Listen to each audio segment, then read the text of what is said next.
यहाँ आपको अपनी पसंद की हर कहानी मिलेगी, हर रोज एक नए अंदाज में एक नए सफ़र के साथ, जिसमें रोमांच के साथ साथ भरपूर मनोरंजन भी होगा। तो चलिए हमारे साथ कहानियों के ऐसे सफ़र में, जहाँ शब्द बोलते हैं और हम उन्हें आवाज़ देते हैं। 510 असली प्रतिभा। पवित्र गुरुकुल की चयन प्रक्रिया के पहले चरण में वहाँ उपस्थित लोगों ने एक से बढ़कर एक 3 प्रतिभाओं को अपने सामने उभरते हुए देखा था। उनमें से शौर्य की प्रतिभा सर्वोच्च थी तो दूसरे स्थान पर वरद की प्रतिभा थी। तीसरे स्थान पर वेदांत की प्रतिभा थी। तभी असमान से जहाज से उतरकर भूम साम्राज्य का सम्राट गंगाधर सीधा वरद की ओर चलकर आया। वरद इस पर अपनी प्रतिक्रिया जाहिर करने ही वाला था, पर शौर्य के कारण उसने अपनी तलवार को नहीं निकाला। गंगाधर ने पास आते ही अपना हाथ आगे बढ़ाया और वरद के कंधों पर रखने के लिए आगे आया, पर तभी वरद ने गंगाधर की आंखों में देखा और तुरंत एक कदम पीछे जाते हुए कहा, गंगाधर ये क्या कर रहा है तू भूल गया कि मैं कौन हूँ? या तुझे किसी ने बताया नहीं कि किसी अनजान से ऐसे चिपकते नहीं? वरद ने सीधा गंगाधर को उसका नाम लेकर उसे तू तड़ाक करके बात की, जिसे सुनकर गंगाधर के हाथ हवा में ही रुक गए। उसने अपने हाथों को कुछ देर हवा में ही रखा और अपने चेहरे पर हैरानी के भाव लेकर अपनी चिंता जताते हुए गंगाधर ने वरद से कहा, बेटा वरद, ये तुम क्या कह रहे हो? तुम मेरे अपने खून हो, भला मैं तुम्हारे लिए कैसे अनजान व्यक्ति हो सकता हूँ? ये सुनकर वरद के ओंठों पर एक तंजभरी तिरछी मुस्कान आए और उसने गंगाधर को नकारते हुए कहा, लगता है तेरी स्मृति तेरी उम्र के साथ खराब हो गई है गंगाधर। तुम भूल गया कि वो वरद जो अपने पिता के आदेश पर आग का समुद्र लांघने के लिए तैयार था, वो उसी दिन मर गया जिस दिन तूने उसके तलवार शरीर छीने जाने पर चुप्पी साधी और उसके बाद उसे तूने सीधा साम्राज्य से बेदखल कर दिया और अंत में उसे मारने के लिए उस उपसेनापति को भेज दिया। वैसे तुझे ये अच्छे से पता होना चाहिए गंगाधर, क्योंकि अपने हाथों से किए कर्मों को कोई भी कभी नहीं भूलता। वरद की बात सुनकर अभी अभी रचा हुआ गंगाधर का सारा स्वांग उतर गया। उसकी मुठ्ठियां भींच गई, उसके माथे पर बल पड़ गए, उसकी आंखें गुस्से से भर गई, पर उसने अपने इन सारे भावों को दबाना सही समझा, क्योंकि वो इस वक्त पवित्र गुरुकुल के परीक्षा प्रांगण में खड़ा था। भले आज पवित्र गुरुकुल पहले जितना शक्तिशाली नहीं था, पर उत्तरी क्षेत्र का सबसे बड़ा गुरुकुल अभी भी पवित्र गुरुकुल ही था। अगर इसके चयन प्रक्रिया के दौरान गंगाधर कोई हरकत करता है तो वो अप्रत्यक्ष रूप से पवित्र गुरुकुल की गरिमा को ललकारने का दुस्साहस कर सकता था। उसने एक गहरी सांस ली और धीमी मगर आधिकारिक आवाज में कहा, वरद, मैं मानता हूं कि तुम्हारे साथ अन्याय हुआ है, पर तुम्हारा ये पिता कुछ जिम्मेदारियों से बंधा हुआ है। मैं अपने पुत्र मोह में संपूर्ण साम्राज्य का भविष्य दांव पर नहीं लगा सकता था। रही बात उपसेनापति की, तो मैंने उसे ऐसा कोई आदेश नहीं दिया था। ये सुनकर वरद की आंखें और अधिक सख्त हो गई, क्योंकि वरद अच्छे से जानता था कि गंगाधर इस वक्त उसे अपने पक्ष में करने के लिए ये सारा झूठ गढ़ने की कोशिश कर रहा है। पर इस वक्त का वरद वो पुराना वरद नहीं था जो गंगाधर की बातों पर विश्वास करे। वो अब शौर्य का शिष्य था, उस शौर्य का शिष्य जिसने रूखे सूखे रिश्तों को तिलांजलि दी डाली थी। ऊपर से शौर्य की चालाकी और चतुराई के पाठ उसने डायमेंशन में रहते हुए अच्छे से अंगीकृत कर लिए थे। तभी तालियां बजने की आवाज आए और शौर्य वरद के पीछे से गंगाधर के सीधे सामने आया और उसे ऊपर से नीचे देखते हुए बोला, वाह वाह, बाप हो तो तेरे जैसा। एक रखेल की औलाद को बचाने के लिए तुमने अपने खून की बलि चढ़ा दी। तू कितना निस्वार्थ भाव से अपने पिता होने का कर्तव्य निभा रहा है। तुझे 21 तोपों की सलामी मिलनी चाहिए। ऊपर से तू अगर खुद को सम्राट समझता है तो ये बता कि बिना तेरे आदेश के अगर तेरा उपसेनापति अगर साम्राज्य के निष्कासित युवराज को मारने जाता है तो इसका मतलब है कि तेरा अपने सेना और उसके अधिकारियों पर कोई नियंत्रण नहीं है। मानना पड़ेगा कि तू एक सबसे घटिया और नीच सम्राट है। शौर्य ने पूरे सलीके के साथ गंगाधर की इज्जत उतार दी थी। उसकी आंखों में गंगाधर किसी कीड़े से कम नहीं था, पर फिर भी शौर्य उसका अपमान करके अपने शिष्य के बदले का थोड़ा बोझ कम करना चाहता था। पर शौर्य की इन बातों ने वहां उपस्थित लोगों को हैरान कर दिया था। एक अनजान लड़का जिसके आगे पीछे का कोई पता नहीं था, उसने आज खड़े खड़े भूम साम्राज्य के सम्राट गंगाधर की क्लास लगा डाली थी। गंगाधर ने शौर्य की बात सुनी तो अपनी उंगली उठाकर उसकी ओर दिखाते हुए बोला, तुम्हारी इतनी हिम्मत कि तुम मेरे साथ ऐसे बात करो? मैं तुम्हारे परिवार को भूम साम्राज्य से गायब कर दूंगा। ये सुनकर शौर्य को हंसी आई और उसने गंगाधर की उठी हुई उंगली को लपक कर पकड़ लिया और उसे उल्टी दिशा में मोड़ दिया। कड़कड़ की आवाज हुई और गंगाधर की उंगली की हड्डियां चटक गई। तभी शौर्य ने गंगाधर के गालों पर हल्के से थपथपाते हुए कहा, मेरे साथ उंगली उठाकर कभी बात नहीं करने का, वरना मेरी खिसक जाती है। गंगाधर ने अपनी घायल उंगली को दूसरे हाथ से पकड़ा और गुस्से से अपने सैनिकों से बोला, खत्म कर दो इसे, आज मैं इसकी लाश देखना चाहता हूँ। पलक झपकते ही कई सैनिक और युयुत्सु शौर्य को घेर कर खड़े हो गए। वहीं दूर खड़ी दृष्टि की आंखें भी गुस्से से फड़क रही थी। शौर्य ने गौर किया था कि जब भी वो रखेल कहता था तो गंगाधर से अधिक बुरा युयुत्सु का चेहरा हो रहा था। शौर्य को लोगों के भाव पकड़ने में अब तक महारत हासिल हो चुकी थी। शौर्य ने एक तिरछी मुस्कान दी और पवित्र गुरुकुल के उस वरिष्ठ की ओर देखा। उस वरिष्ठ ने तुरंत अपने हाथ की लाठी को जमीन पर पटक दिया और 1 घंटे की ध्वनि हर तरफ फैल गई। तभी शौर्य ने एकदम से ठंडी नजरों से गंगाधर को देखा और कहा, लगता है तुम्हें जल्दी मरने की चूल मची है, पर यह पवित्र गुरुकुल है और इसकी गरिमा को बनाए रखने के लिए मैं आज तुझे जाने दे रहा हूं। अगर मुझे लगा कि तुमने मेरे शिष्य को परेशान किया था तो मैं तुम्हें सत्य वचन देता हूं कि अगली बार तुम मुझे मिलोगे तो वो तुम्हारा आखिरी दिन होगा। शौर्य को ऐसे खुद को खुलेआम धमकी देते हुए देखकर गंगाधर का खून खौलने लगा था, पर इतना कहकर शौर्य मूड गया और वरद को लेकर वहां से उतरकर चला गया। अभी अभी शौर्य ने दिखाई हुई हिम्मत गंगाधर को एक डर के सागर में डुबोकर चली गई थी। गंगाधर के चेहरे पर डर और परेशानी के भाव उमड़ आ गए थे। उसके बेटे का ये गुरु कहलाने वाला लड़का बेहद खतरनाक महसूस हो रहा था। अगर वो भविष्य में वरद को परेशान करने की कोशिश करेगा तो गंगाधर को पूरा विश्वास था कि उसका ये गुरु उसके साम्राज्य को उल्ट कर रख देगा। इसी सोच के बाद गंगाधर चलकर वेदांत के सामने आया, जो अभी तक अपमान के घूंट पीकर वहां किसी पुतले की तरह खड़ा था। अपने पिता को देखकर वेदांत ने आगे बढ़कर कुछ कहने की कोशिश की, पर तभी गंगाधर ने एक जोरदार थप्पड़ वेदांत के गाल पर दे मारा और वहां चला गया। अभी अभी वहां हुए इस वाद विवाद को बगल में रखकर वापस पवित्र गुरुकुल के वरिष्ठ ने चयन प्रक्रिया को फिर एक बार शुरू कर दिया। पर अब शौर्य और वरद वहां रुकने के मूड में नहीं थे तो वो लोग वहां से बाहर निकल गए। दूसरे दिन इस चयन प्रक्रिया का अगला चरण शुरू होने वाला था, जिस वजह से शौर्य और उसके साथियों ने अपना वक्त बर्बाद न करते हुए सीधा विश्रामगृह जाने का निर्णय ले लिया। पूरी रात वहां बिताने के बाद शौर्य और वरद दूसरे दिन वापस परीक्षा स्थल पर पहुंच गए। आज के दिन कल के मुकाबले जो भीड़ थी वो बेहद कम थी। आज के दिन साधक के हृदय की जांच होने वाली थी। एक साधक को मन से शक्तिशाली होने के साथ ही उसका हृदय भी स्वच्छ होना चाहिए था। इस परीक्षा के दौरान परीक्षार्थियों के हृदय की भावनाओं को एक छलावे के मदद से जांचा जाता था। इस छलावे में उस साधक के हृदय और मन की स्थिति को जांचा जाता था। उनके सामने अलग अलग अवस्था में कई सारे प्रलोभन दिए जाते हैं और अगर कोई साधक इस प्रलोभन से मंत्रमुग्ध नहीं होता तो वो अगले चरण में जाने के लिए कामयाब हो जाता है। शौर्य और वरद आज फिर एक बार परीक्षा मैदान में खड़े थे। आज पवित्र गुरुकुल की तरफ से एक महिला वरिष्ठ इस चयन प्रक्रिया के लिए आई हुई थी। इस महिला की सुंदरता और मादकता एक अलग ही स्तर की कहानी बयां कर रही थी।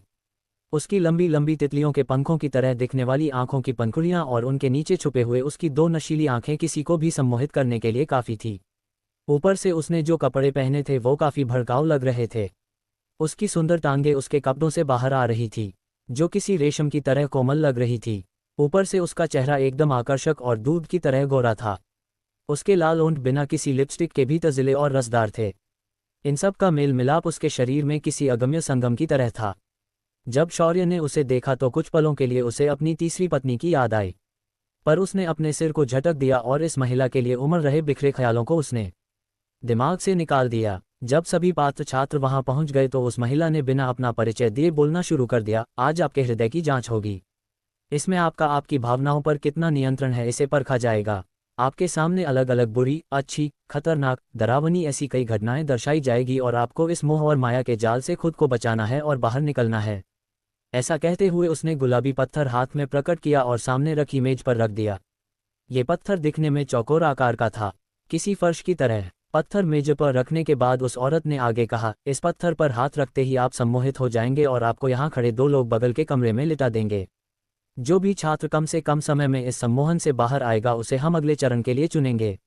आपके समाहित होते ही एक विशेष प्रकार का आध्यात्मिक घटिका यंत्र आपके सर पर शुरू हो जाएगा जो अपने बिताया हुए समय दर्शाता रहेगा। अगर आप 1 घंटे में इस सम्मोहन से बाहर नहीं आ पाते तो आपके जीवन को खतरा हो सकता है। इसीलिए इस बात का पूरा ध्यान रखें कि आपको इस सम्मोहन से 1 घंटे के भीतर बाहर आना है। इतना कहकर उस महिला ने छात्रों को मंच पर एक एक करके आमंत्रित करना शुरू किया। छात्र आगे बढ़ते गए और मूर्छित होते गए। जब शौर्य और वरद की बारी आई तो दोनों के साथ भी वही हुआ जो बाकी छात्रों के साथ हो रहा था। पर एक जैसे हालातों से गुजरने की वजह से आज उनके सामने की समस्या एक जैसी थी। शौर्य आज फिर एक बार वापस अग्निहोत्री मैंशन में पहुंच गया था और आज उसके सामने उसकी मां खड़ी थी। खाने का थाल लेकर उसके पीछे पड़ी थी और शौर्य इधर उधर कूदते हुए खाने के निवाले को खा रहा था। आज उसकी मां की आंखों में असीम प्रेम दिखाई दे रहा था, जो उत्पोत होकर वह रहा था। उसके पिता जब शाम को घर आए तो उन्होंने तुरंत शौर्य को गले लगाया और उसे अपनी गोद में बिठाकर उससे प्यार भरी बातें करने लगे। इस वक्त शौर्य 6 साल की उम्र के आसपास लग रहा था और वो इस वक्त पारिवारिक प्रेम में डूबा हुआ था। असली शौर्य के लिए ये वही समय था जब उसे सबसे ज्यादा अपनी मां की याद आती थी और पिता के प्रेम की अपेक्षा थी। पर तभी शौर्य ने अपनी आंखें बंद की और फिर एक गहरी सांस लेकर खोल दी। एक पल में सामने का नजारा बदल गया। उसकी माँ की वही घृणा भरी आंखें शौर्य को दिखाई देने लगी। उसके पिता की वही करारी और गुस्से भरी नजरें शौर्य को देखकर मुंह फेर रही थी। इसे याद करते ही शौर्य के अंदर का गुस्सा फूट पड़ा। उसने अपनी मुट्ठियां भींची और अपनी नर्क अग्नि का आवाहन करते हुए कहा, जब मुझे तुम्हारी जरूरत थी तो तुमने मुझे दूर कर दिया। आज मुझे तुम्हारी कोई जरूरत नहीं। ना मेरे जे तुम्हारा झूठा प्रेम चाहिए, ना ही तुम्हारी झूठी दया। तुम लोग बस कृतघ्न लोगों की एक टोली हो जिन्हें जीने का कोई अधिकार नहीं। ऐसा कहकर शौर्य ने अपने पिता और माँ के ऊपर नर्क अग्नि की 2 लपटें फेंक दी और क्रूरतापूर्वक हंसते हुए बोला, मैं शौर्य हूँ। एक बार अगर मैंने मुंह फेर लिया तो उसके बाद स्वयं भगवान भी मुझे वापस आने के लिए मजबूर नहीं कर सकते। उसके साथ ही सामने चल रहा सम्मोहनकारी चित्र किसी कांच की तरह टूटकर बिखर गया। तुरंत बाद शौर्य ने अपनी आंखें खोली और वहां उपस्थित आदमी ने तुरंत कहा, असंभव, ये कैसे हो सकता है? इसे अभी अभी मैंने यहाँ लिटाया था और ये जाग भी गया। पवित्र गुरुकुल के इतिहास में ये पहली बार हुआ है कि कोई सम्मोहित होने के तुरंत बाद कुछ पलों के अंदर ही जाग गया हो।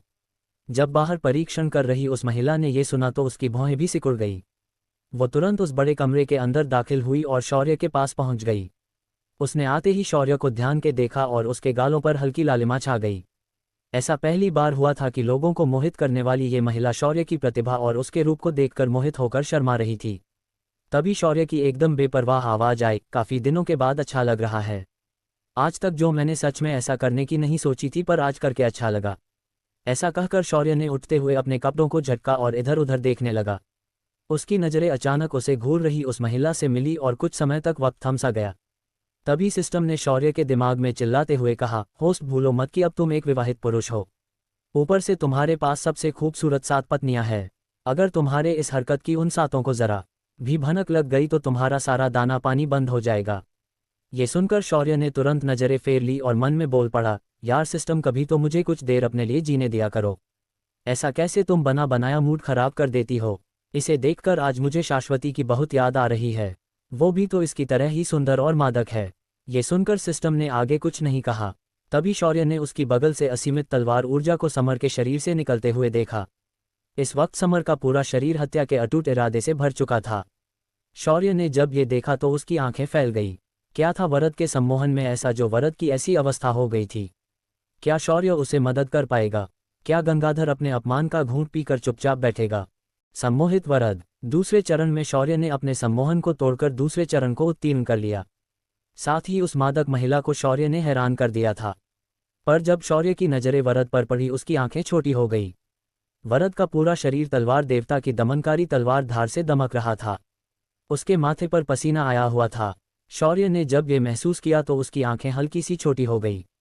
तभी सिस्टम ने शौर्य के दिमाग में कहा, होस्ट, क्या आप देखना चाहेंगे कि उसके सम्मोहन अवस्था में वो क्या देख रहा है? शौर्य ने हैरानी से सिस्टम से कहा, क्या हम उसे देख सकते हैं? क्या ये संभव है? इस पर सिस्टम ने अपनी नाक चढ़ाते हुए कहा, होस्ट, लगता है आप मेरे बारे में भूल गए हो शायद। मैं एक ओमनीपोटेंट सिस्टम हूँ। मेरा मुकाबला तो वैसे आपके चित्रगुप्त भी नहीं कर सकते हैं। इतना कहने के तुरंत बाद नीले रंग का पारदर्शी पर्दा शौर्य के सामने प्रकट हुआ और उस पर वह वरद के सम्मोहन अवस्था में हो रही घटनाएं देख सकता था। इस वक्त वरद भयंकर पीड़ा में था। उसकी रीढ़ की हड्डी में चाकू गाड़ दिया गया था। वहीं उसके सामने वेदांत खड़ा था और उसके साथ युयुत्सु और उनके साथी भी खड़े थे। इस वक्त एक तांत्रिक पद्धति द्वारा वरद का तलवार शरीर खून के मार्ग से वेदांत के शरीर में ट्रांसफर किया जा रहा था। वरद इस बार भी इसे होते हुए देख सकता था मगर कुछ नहीं कर पा रहा था। तभी बाहर से ये सब देख रहे शौर्य ने आगे बढ़कर वरद के माथे पर अपनी 2 उंगलियों को रखा और अपनी चेतना का अंश उसके दिमाग में डाल दिया। उसके तुरंत बाद वरद के कानों पर शौर्य की आवाज सुनाई दी, बहुत सह लिया तुमने मेरे शिष्य।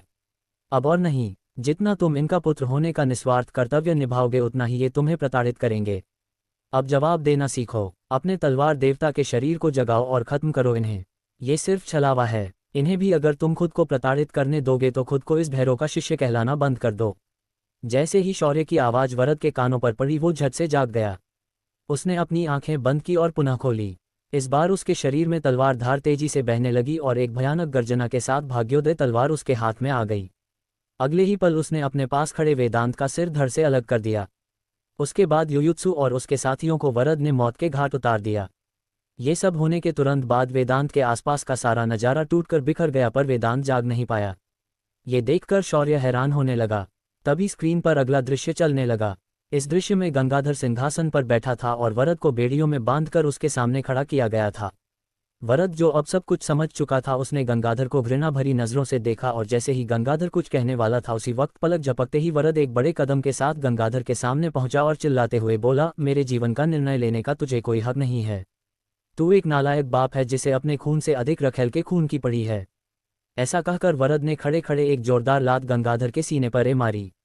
गंगाधर को लात पड़ते ही सामने का नजारा टूटकर बिखर गया और वरद तुरंत होश में आ गया।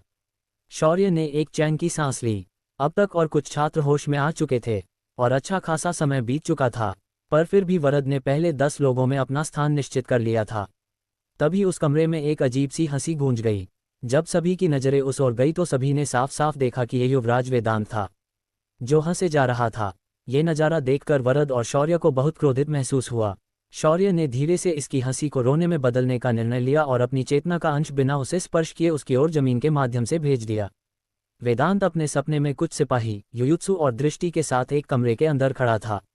इस कमरे को देखकर साफ पता चल रहा था कि ये एक किसी राजपरिवार के उच्चपदस्थ व्यक्ति का कमरा होगा।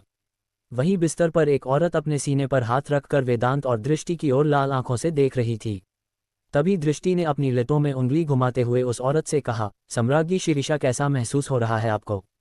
मैंने जो आपको जहर दिया है वो एक खतरनाक जहर है। इस जहर के शरीर में जाते ही सबसे पहले उस साधक की साधना नष्ट हो जाती है और उसके बाद सारी इंद्रियां काम करना बंद कर देती है। फिर धीरे धीरे उस साधक की मृत्यु हो जाती है।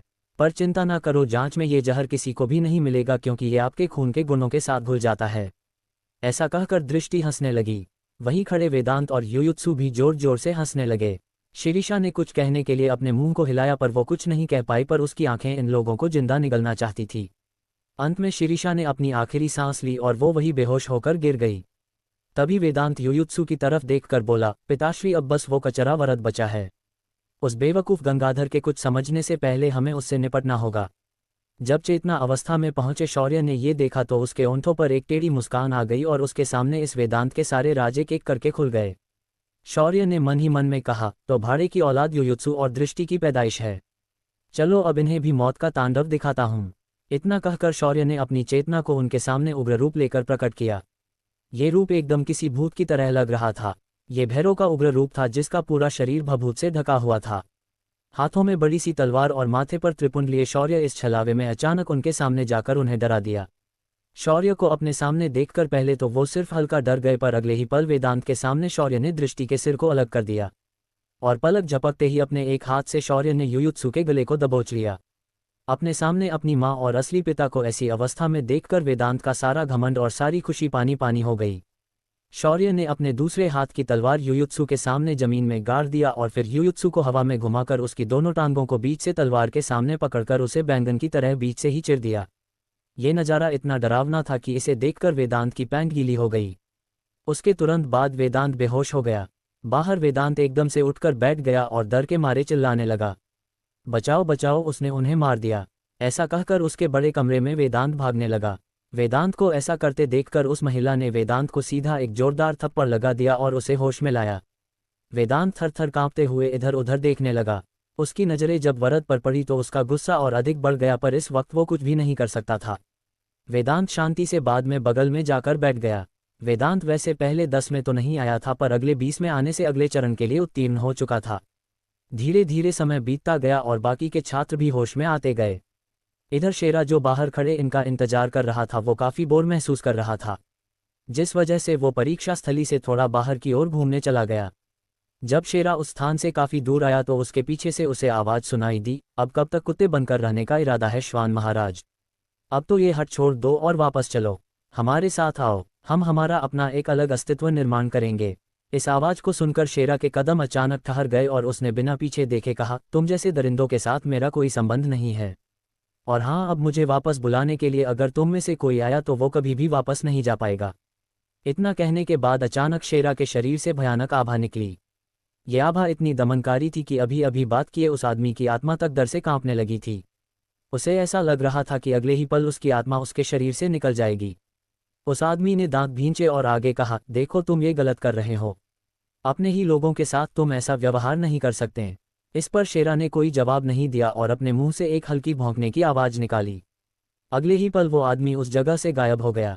उसके बाद वो उस जगह पर नहीं दिखा। इधर शौर्य और वेदांत ने दूसरा चरण पार कर लिया था। उसके बाद अब उन्हें वापस जाने के आदेश दे दिए गए। शौर्य और वरद ने भी अधिक समय न बर्बाद करते हुए वहां से चले जाना बेहतर समझा। इधर वरद के जाते ही उनके पीछे पीछे कुछ साए चलने लगे। इन सभी ने काले कपड़े पहने हुए थे और उनकी आंखें हत्या का इरादा बयां कर रही थी। जैसे ही चलते चलते शौर्य और वरद एक तंग गली में पहुंचे तो इन हत्यारों ने शौर्य और वरद को तुरंत घेर लिया। शौर्य और वरद को यदि समझने में देर नहीं लगी कि इन्हें किसने भेजा होगा। उनके सामने आते ही शौर्य ने एक मानी जम्हाई ली और बड़े ही आलस के साथ बोला, देखो अब अपना परिचय देने की कोई मेहनत मत करो और मुझ पर हमला कर दो। मैं तुम्हारी माँ की कसम खाकर कहता हूँ कि मैं तुमसे कुछ भी जानने की इच्छा नहीं रखता। इतना कहकर शौर्य ने एक हल्की मुस्कान दी। उन हत्यारों को थोड़ा अजीब लगा पर उन्होंने अगले ही पल अधिक समय बर्बाद ना करते हुए शौर्य को घेर लिया और उसके ऊपर एक साथ हमला कर दिया। शौर्य ने भी बिना देर किए उनके आने वाले हमलों से बचते हुए उन्हें परेशान करना शुरू किया। उन हत्यारों को लगने लगा कि ये लड़का उनकी भावनाओं के साथ खेल रहा होगा। जब शौर्य की चतुराई को देखा तो वो समझ गए कि उनके साथ खेला हो गया है। शौर्य ने उसके बाद और अधिक टाइम पास ना करते हुए पलक झपकते ही उन्हें मौत के घाट उतार दिया। उसके बाद उन लाशों को उठाया और स्पेस की दरार बनाकर उन लाशों को सीधा उस व्यक्ति के पास भेज दिया जिसने उन्हें उसे मारने के लिए भेजा था। शौर्य उसके बाद बिना वक्त गंवाए वहां से घर की ओर चला गया। किसने भेजा था इन हत्यारों को? क्या वरद और वेदांत की शत्रुता कभी खत्म भी होगी? क्या होने वाला है अगले चरण में?